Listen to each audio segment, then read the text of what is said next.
বাজি ধরে বলতে পারি কাঁচা কলার এই ভর্তাটা একবার বানালে বারবার বানাতে ইচ্ছে করবে। কেউ বিশ্বাসই করবে না কাঁচা কলার ভর্তা এত মজার হয়। হ্যালো এভরিওয়ান, আসসালামু আলাইকুম। কেমন আছেন সবাই? আশা করছি সকলেই ভালো আছেন। আজ আমি হাজির হয়েছি নতুন একটা ভিডিও নিয়ে। আজ আমি দেখাবো কাঁচা কলার ভর্তা কিভাবে বানাতে হয়। এটা শুধু কাঁচা কলা দিয়ে তৈরি, কেউ বিশ্বাসই করবে না। শেষ পর্যন্ত না দেখলে আসল টিপসটি মিস করবেন। তো চলুন, আমি এখানে 3টা কাঁচকলা নিয়েছি। এগুলো ছোট ছোট করে কেটে সিদ্ধে বসিয়ে দিয়েছি। 10-15টার মতো চিংড়ি মাছ, 3টা পেঁয়াজ কুচি, 10টা শুকনো মরিচ এবং ধনেপাতা।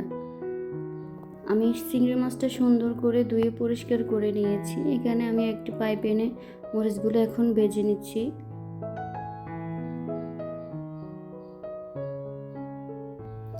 আপনারা যারা নতুন আছেন অবশ্যই, যদি আমার ভুল হয় কথার মধ্যে এবং ভিডিওর মধ্যে যদি ভুল হয় অবশ্যই ক্ষমার দৃষ্টিতে দেখবেন।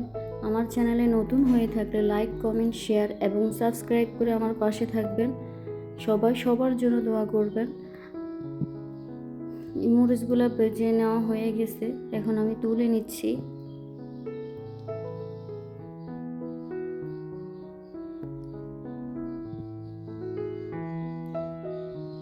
এখন আমি পেঁয়াজগুলো দিয়ে দিলাম।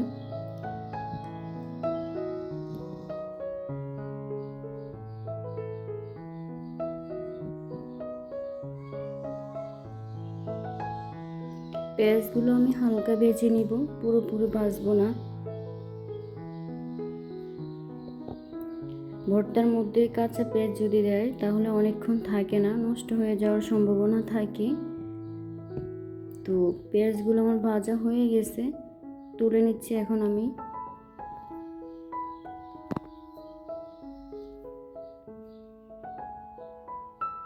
দিয়ে দিলাম চিংড়ি মাছগুলো। চিংড়ি মাছগুলো আমি ভালো করে ভেজে নেব।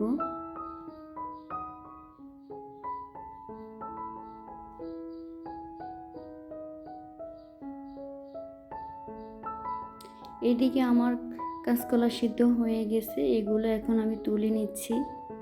দেখুন, এগুলো আমি পানিগুলো সম্পূর্ণ শুকিয়ে নিলাম।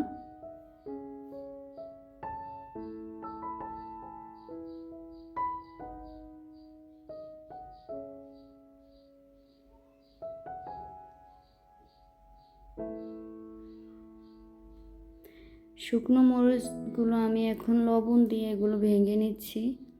দিয়ে দিলাম চিংড়ি মাছ,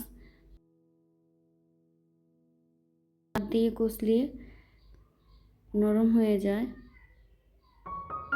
দিয়ে দিলাম পেঁয়াজগুলো।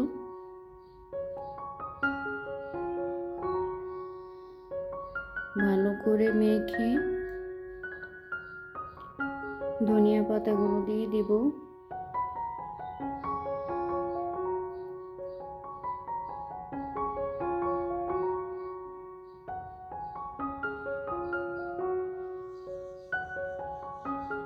কাঁচকলাগুলো আমি ভালো করে মেখে নিচ্ছি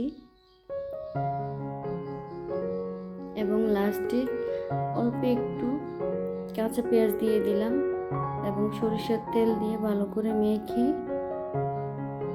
এই তো আমার ভর্তা হয়ে গেল। দেখুন কত সুন্দর দেখতে হচ্ছে, খেতে অসম্ভব মজার হয়। আপনারা বাসায় ট্রাই করবেন।